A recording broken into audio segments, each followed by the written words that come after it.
नमस्कार। आज हम चर्चा करेंगे सूर्य नमस्कार की। जानेंगे सूर्य नमस्कार का अर्थ, इसके आसनों का अर्थ, लाभ, विधि, सावधानियाँ, इसके मंत्रों के संदर्भ में, किस आसन में सांस भरना है, किस आसन में सांस बाहर छोड़ना है, किस समय इसका अभ्यास और किस दिशा की ओर मुख करके किया जाए, किस व्यक्ति को कितनी मात्रा में और कब इसका अभ्यास करना चाहिए। ऐसी लगभग सभी जानकारियों के संदर्भ में इस वीडियो में विस्तार से चर्चा की जाएगी। सबसे पहले चर्चा करते हैं सूर्य नमस्कार क्यों किया जाए, इसे करने का प्रयोजन या उद्देश्य क्या है। यदि अध्यात्म की दृष्टि से हम देखें तो इस अभ्यास में मंत्रों के द्वारा और अपनी शारीरिक क्रियाओं के द्वारा हम भगवान सूर्य देव की आराधना करते हैं, वंदना करते हैं। युगों युगों से सूर्य देव अपनी प्रकाश से, अपनी किरणों से समस्त जीव जंतुओं का पालन पोषण, कल्याण व उद्धार करते आ रहे हैं और आने वाले युगों युगों तक करते रहेंगे। अपने मन में कृतज्ञता का भाव धारण करते हुए स्वयं को हम भगवान सूर्य देव के चरणों में समर्पित करते हैं, उनके प्रति धन्यवाद का भाव प्रकट करते हैं। अब यदि शारीरिक दृष्टि से इस अभ्यास को देखा जाए तो यह अभ्यास संपूर्ण स्वास्थ्य के लिए एक अकेला ही अभ्यास पर्याप्त है। दैनिक दिनचर्या में हम जो भी कार्य करते हैं, उठते हैं, बैठते हैं, चलते हैं, सोते हैं, नहाते हैं, जो भी कार्य करते हैं उसमें लगभग 30 से 35 या 40% तक हमारे शरीर की मांसपेशियां ही कार्य कर पाती हैं, परंतु सूर्य नमस्कार के अभ्यास में 90 से लेकर 95% तक मांसपेशियां क्रियाशील और सक्रिय बन जाती हैं। इसके अभ्यास से संपूर्ण शरीर में एक नई ऊर्जा का, चुस्ती का, फुर्ती का संचालन होता है। पूरे शरीर में रक्त का संचालन भली प्रकार से होता है, जिसके परिणाम स्वरूप सभी अंग सहज स्वाभाविक रूप से अपना कार्य कर पाते हैं। सूर्य नमस्कार की लाभों की जितनी भी चर्चा की जाए, जितना बखान किया जाए उतना कम है। समय की सीमा को ध्यान में रखते हुए अभ्यास आरंभ करते हैं। सूर्य नमस्कार के हर आसन का अपना एक अलग महत्व, लाभ और प्रभाव है। इसके लिए एक अलग से वीडियो बनाकर प्रति एक आसन के संदर्भ में चर्चा की जाएगी। सूर्य नमस्कार को करने की अलग अलग ग्रंथों में कई सारी रूपरेखाएं दी गई हैं। अर्थ, सूर्य नमस्कार का अभ्यास कई प्रकार से किया जाता है, जिनमें बहुत सूक्ष्म स्तर पर आसनों में कुछ अंतर है, परंतु सबका उद्देश्य एक ही है। सूर्य नमस्कार का जो अभ्यास हम करेंगे उसमें 12 आसन होते हैं सूर्य नमस्कार के अभ्यास में, और एक पूरे अभ्यास में 2 चक्र होते हैं। पहले चक्र में दायां पैर पीछे जाएगा और बायां पैर आगे आएगा। दूसरे चक्र में बायां पैर पीछे जाएगा, दायां पैर आगे आएगा। इस प्रकार से 2 चक्रों में एक अभ्यास पूरा माना जाएगा। तो कुल मिलाकर एक सूर्य नमस्कार के अभ्यास में कुल 24 आसनों का अभ्यास होता है। इन 12 आसनों के अपना हर आसन का एक अलग मंत्र है, जिसका उच्चारण हम अभ्यास के साथ साथ में ही करते रहेंगे। सांसों की गति को किस प्रकार से चलाना है उसका अभ्यास भी हम आसनों के साथ में ही करेंगे और तभी उसकी जानकारी प्राप्त करेंगे।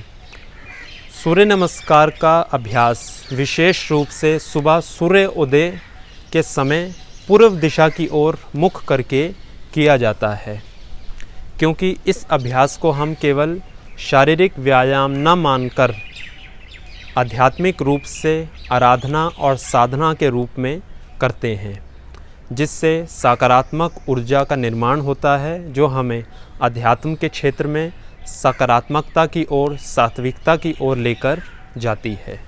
सबसे पहले अपने स्थान पर दोनों पैरों को मिलाकर सीधे खड़े हो जाएंगे। पीठ, गर्दन और कंधे सीधे, दोनों हाथ जंघाओं के अगल बगल, कोहनियाँ सीधी, कुछ एक लंबे गहरे सांस भरेंगे और मन में इस विचार को कई बार दोहराएंगे, अब मैं सूर्य नमस्कार का अभ्यास करने जा रहा हूँ।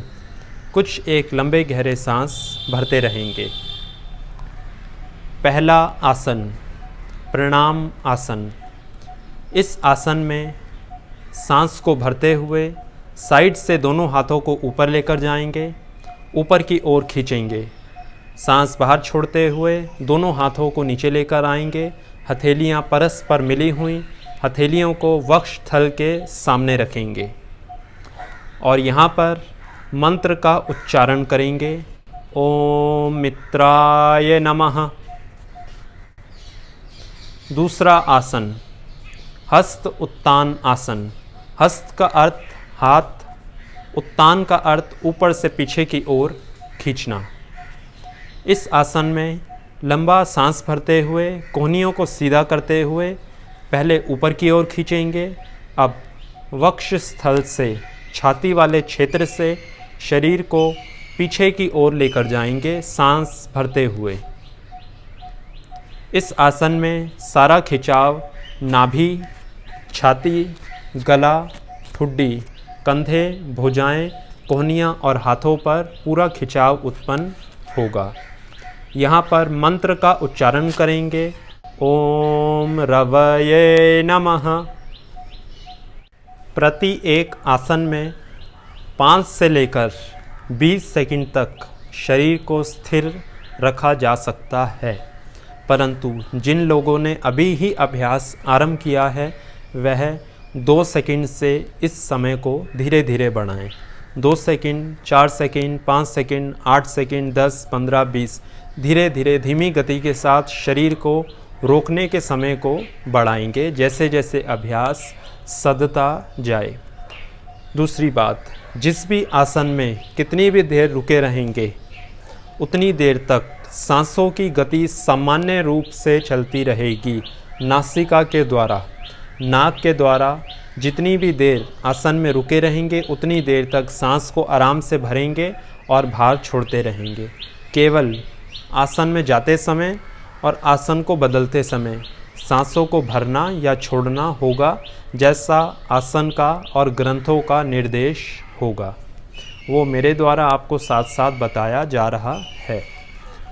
तीसरा आसन, पाद हस्त आसन। पाद का अर्थ पैर, हस्त का अर्थ हाथ। इस आसन में हाथ और पाँव को स्पर्श कराएंगे। सांस को बाहर छोड़ते हुए कोहनियाँ सीधी रखते हुए धीरे धीरे सामने से शरीर को खींचते हुए आगे लेकर जाएंगे। सांस बाहर छोड़ते रहेंगे, पेट को, नाभि को अंदर की ओर खींचते रहेंगे। अब जितनी देर आसन में रुके रहेंगे सांसों की गति सामान्य रूप से चलती रहेगी। जितना सहज रूप से आगे की ओर झुक पाएँ उतना ही आगे झुकेंगे। किसी भी प्रकार का खिंचाव या झटका शरीर में उत्पन्न नहीं करेंगे। इस आसन में सारा खिंचाव पिंडलियों पर, जंघाओं के पिछले हिस्से पर, नितंब पे, पीठ पे, कमर पे, कंधों पे, गले के गर्दन के पीछे वाले हिस्से पे, भुजाओं पे, हाथों पे, कोहनियों पे रहेगा। इस आसन में मंत्र का उच्चारण करेंगे। अब यहाँ पर ओम सूर्याय नमः। चौथा आसन, अश्व संचाल आसन। अश्व का अर्थ घोड़ा, संचालन का अर्थ गति करना, चलना या दौड़ना। अब इस आसन में सांस को भरते हुए पूरे फेफड़े फुलाते हुए अपने दाएं पैर को पीछे लेकर जाएंगे, बाएं घुटने को मोड़ेंगे, आगे वाले पैर के अगल बगल दोनों हाथ रखेंगे। हथेलियों को या उंगलियों को किसी को भी ज़मीन पे रखा जा सकता है। पीछे वाला घुटना सीधा रहेगा दाएं पैर का। सारा खिंचाव नाभि पर, पेट पर, वक्षस्थल पर, गले पर। गर्दन को ऊपर की ओर रखेंगे, ऊपर आसमान की ओर देखेंगे। कोहनियाँ सीधी रहेंगी। सांसों की गति सामान्य रूप से चलेगी। यहाँ पर मंत्र का उच्चारण करेंगे। ओम भानवे नमः। पांचवा आसन पर्वत आसन। इस आसन में शरीर की आकृति पर्वत की भांति बन जाती है। अब अपने बाएं पैर को उठाकर पीछे लेकर जाएंगे, दाएं पैर के बगल में रख देंगे।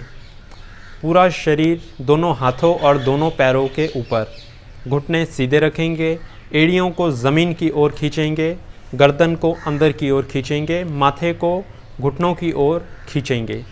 शरीर का सारा भार हथेलियों और पैरों के ऊपर, सारा खिंचाव पिंडलियों पर, जंघाओं पर, घुटने के पीछे वाले हिस्से पर, नितंब पे, पीठ, कमर, कंधों पे, भुजाओं पे, हथेलियों पे, कोहनियों पे और गले के पीछे गर्दन वाले हिस्से पर। सांसों की गति सामान्य रूप से चलती रहेगी। जब पीछे जाएंगे इस आसन में तो सांस को बाहर छोड़ते हुए पीछे जाएंगे।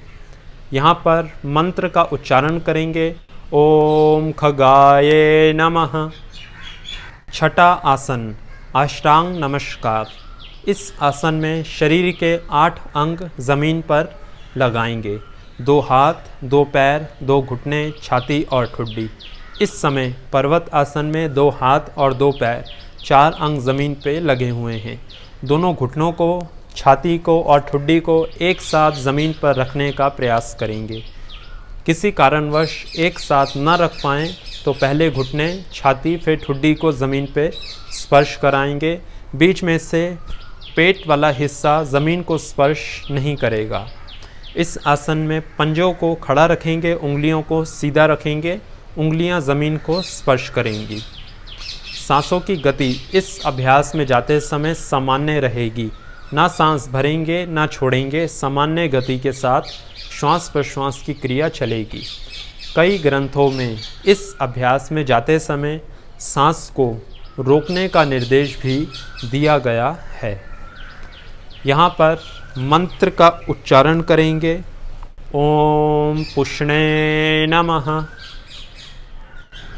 सातवां आसन भुजंग आसन। भुजंग का अर्थ सांप।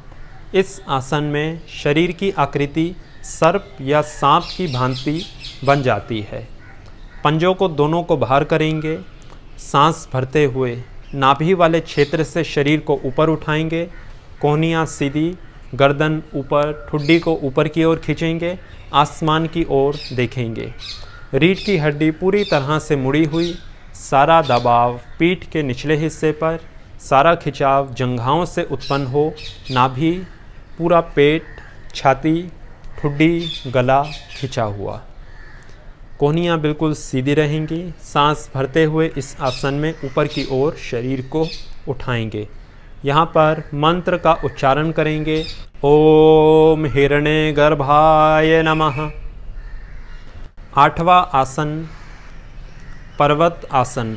अब यहाँ से पीछे किए हुए 5 आसनों को ही दोहराया जाएगा। पर्वत आसन, पंजों को खड़ा करेंगे और शरीर को पर्वत आसन में इस प्रकार ले आएंगे। सांस को बाहर छोड़ते हुए एड़ियों को ज़मीन की ओर खींचेंगे।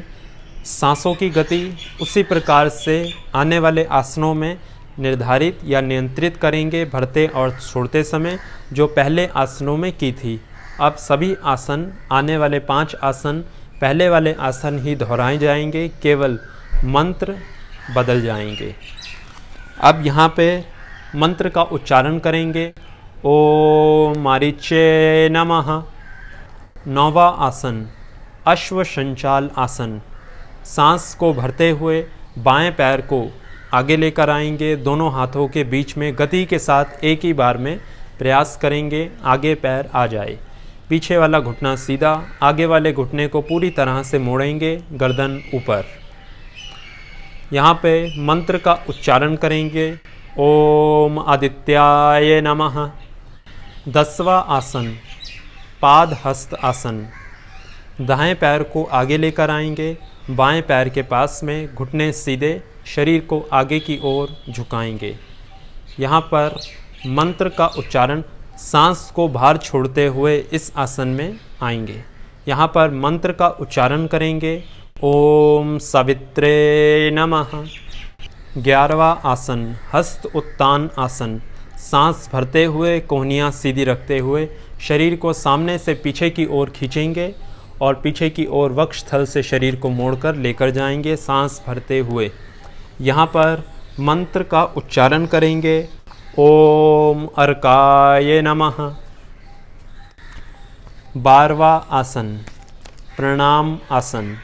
सांस को बाहर छोड़ते हुए साइड से बगल से दोनों हाथों को गोलाकार घुमाकर वक्षस्थल के सामने लेकर आएंगे, छाती के सामने लेकर आएंगे, दोनों हथेलियों को परस्पर मिलाएंगे। यहाँ पर मंत्र का उच्चारण करेंगे। ओम भास्कराय नमः। अभी यह अभ्यास आधा हुआ है।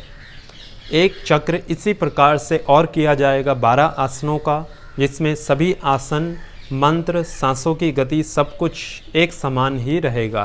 परिवर्तन केवल इतना है, पहले दायां पैर पीछे गया था, बायां आगे आया था।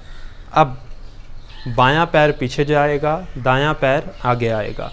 तो यह सूर्य नमस्कार का एक अभ्यास संपूर्ण होता है। अब एक बार इस अभ्यास को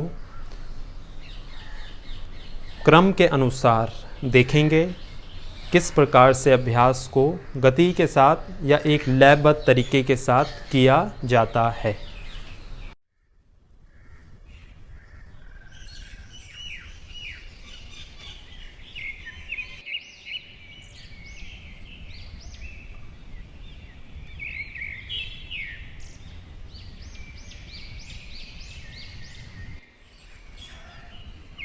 ओम मित्राय नमः।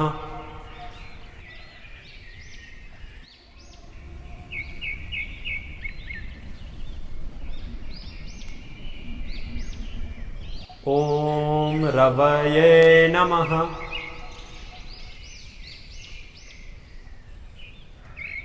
ओम सूर्याय नमः।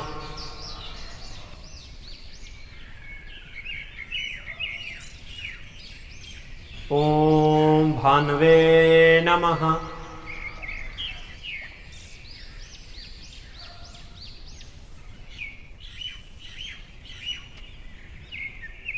ओम खगाय नमः।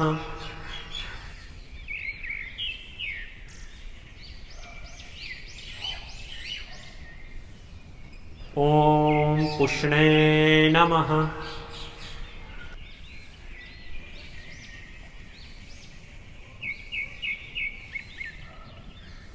ओम हिरण्यगर्भाय नमः।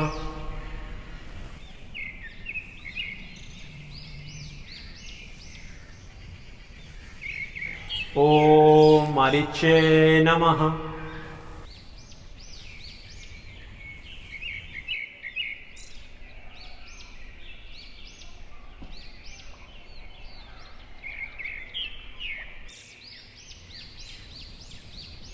ओम आदित्याय नमः।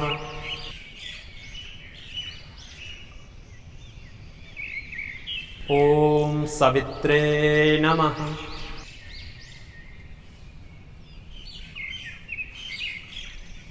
ओम अर्काय नमः। ओम भास्कराय नमः। एक सामान्य व्यक्ति को 2 से 5 चक्र पर्याप्त हैं। जिनका वजन बहुत अधिक बढ़ा हुआ है, उनके लिए 4 से 6 चक्रों का अभ्यास पर्याप्त है। जो लोग किशोर अवस्था में हैं, सुंदर, बलवान और शक्तिशाली शरीर की कल्पना करते हैं, उनके लिए 7 से 10 चक्रों का अभ्यास पर्याप्त है। जो लोग पहलवानी करते हैं, उनके लिए 10 चक्र, 20 चक्र, 50 चक्र और 100 चक्रों तक भी अभ्यास करवाया जाता है, परंतु शिक्षक की निगरानी और अनुमति के बाद। उत्साह में आकर बहुत ज़्यादा अभ्यास ना बढ़ाएं। कई लोग उत्साह में आकर पहले ही दिन से अभ्यास बहुत अधिक बढ़ा देते हैं, जिसकी हानियाँ कुछ दिन के बाद देखने को मिलती हैं। तो उत्साह में आकर जल्दबाजी में अभ्यास को ना बढ़ाएं। पहले हफ्ते एक अभ्यास, एक चक्र, दूसरे हफ्ते दूसरा चक्र, तीसरे हफ्ते 3 चक्र, चौथे हफ्ते 4 चक्र। इस प्रकार से क्रम के अनुसार धीरे धीरे अभ्यास को बढ़ाएं। सावधानियों के रूप में इतना ध्यान रखें, दस्त होने पर, डायरिया, पीठ से संबंधित कोई गंभीर रोग होने पर, हृदय से संबंधित कोई गंभीर रोग होने पर, हर्निया, गर्भ अवस्था के दौरान, शरीर में कमज़ोरी होने पर, मासिक चक्र के दौरान इस अभ्यास को ना करें। सूर्य नमस्कार ऐसा विषय है, इसके ऊपर घंटों घंटों चर्चा की जा सकती है और एक दूसरी वीडियो में प्रयास करेंगे सूर्य नमस्कार से संबंधित और अन्य जानकारियों पर गहराई से प्रकाश डाल पाएँ। धन्यवाद।